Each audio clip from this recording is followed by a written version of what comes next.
concepto, digamos, muy acotado de la vida y de, digamos, de los distintos principios que podía tener una persona, creencias. Y me daba rabia, honestamente, de que los chicos, compañeros míos de origen judío, ocupaban siempre los primeros lugares, las notas más elevadas, y yo decía, como católico no puede ser superado por los judíos. ¿Dónde está el secreto? Entonces, cuando me vi obligado a dejar de estar en esa habitación para poder estudiar e irme a la biblioteca mayor, entro y veo a todos esos chicos que estaban estudiando.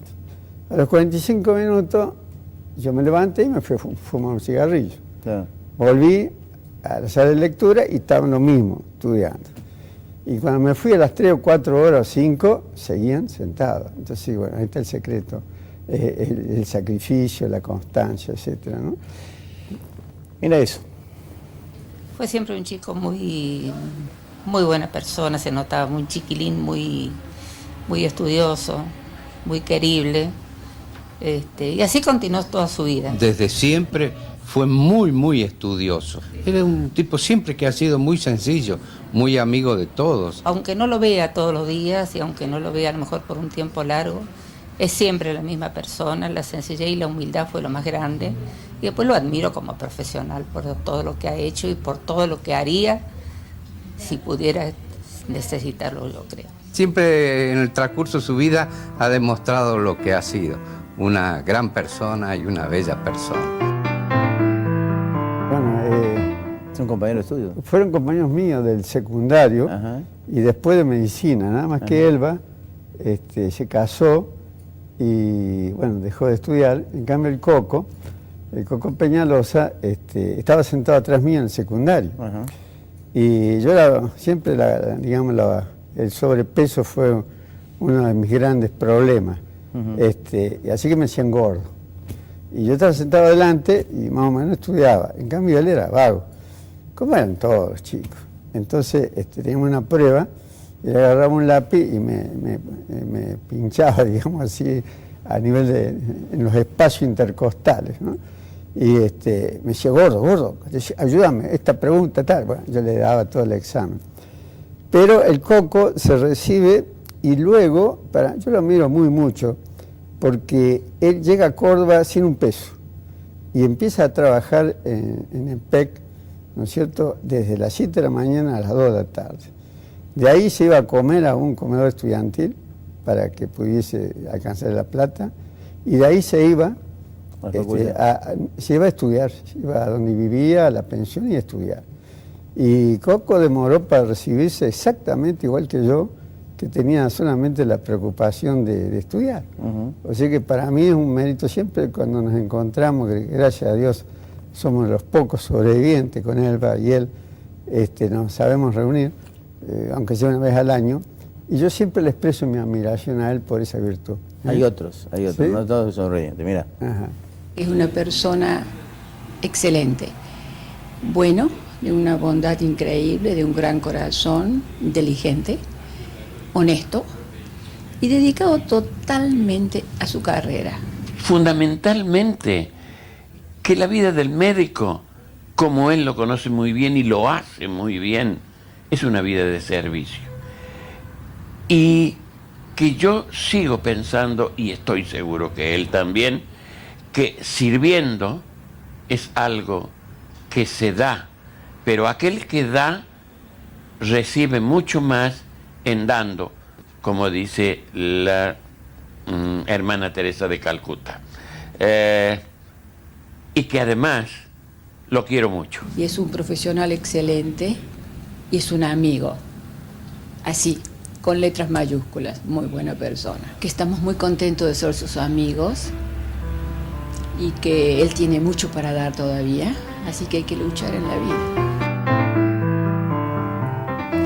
Bueno, ¿quién son ellos? Bueno, Beba la conocimos yo ya estaba casado, estábamos en México, y en una reunión que hubo el 9 de julio, en la Embajada Argentina en México, te estoy hablando del año 59 más o menos, ahí los conocimos. Y resulta que vivían en Córdoba, muy cerca de nosotros, etc.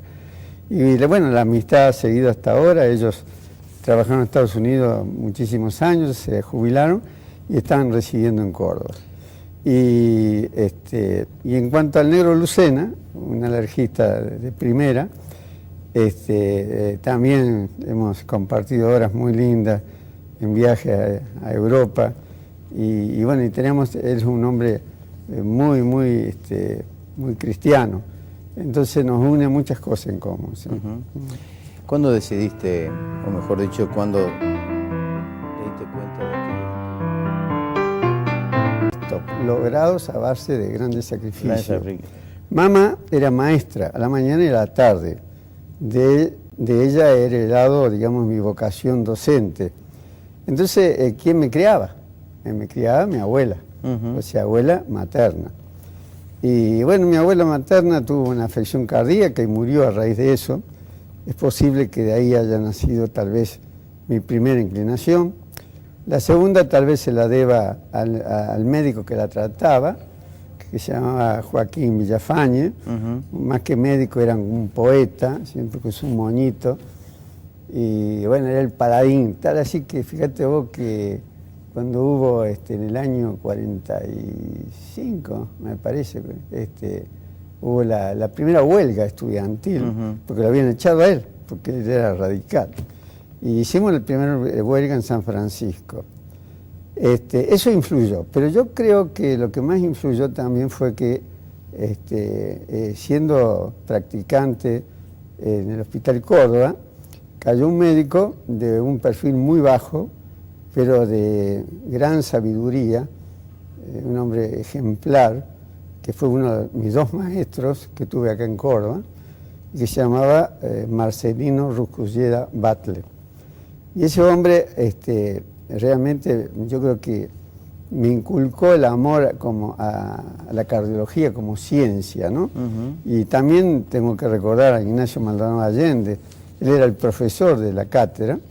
Era, digamos así, una figura inversa, ¿no? Era más extrovertido, le gustaba un poco la figuración, pero era un organizador de primera. Así que tenía ese servicio de clínica médica del Hospital Córdoba, realmente era de primera. Escúchame, César, en la vida mucho es competencia, ¿en la medicina también es competitiva? Sí, depende de cada uno de nosotros, ¿no es cierto? ¿Sos un tipo competitivo? Muy competitivo, demasiado competitivo. Y lo peor es que no lo hago en el fondo debe ser que es por una cuestión de vanidad, pero me parece que lo hago porque es mi deber. O sea, no sé, tal vez empezó esto cuando yo estaba en quinto grado, que nos peleamos para ver quién era abanderado. Reconozco que los rivales eran superiores a mí, porque yo tenía un poco de gancho debido a la condición de maestra de mamá. Y ahí, por motus propios, hice sexto grado libre, y yo creo que ahí empezó un poco digamos, esto de ser competitivo, ¿no? Y bueno, y la vida... Me da la impresión de que ese tema de la biblioteca mayor también te marcó, es decir, ver que había Claro, bueno, también superiores eso, a vos. Sí, claro, son etapas de la vida, uno la va mirando así retrospectivamente y se da cuenta, ¿no?, de que había muchos estímulos, digamos, hacia esta competencia. Y bueno, después estuve bastante en el exterior, estuve en Francia, estuve en México, estuve en Estados Unidos, estuve en Brasil. En ningún lado me fue fácil, así que para sobrevivir, digamos, médicamente, tuve que exigirme mucho. Claro. El Instituto Modelo es parte de tu vida, te lo tenés internalizado como digamos, una cosa... El instituto es el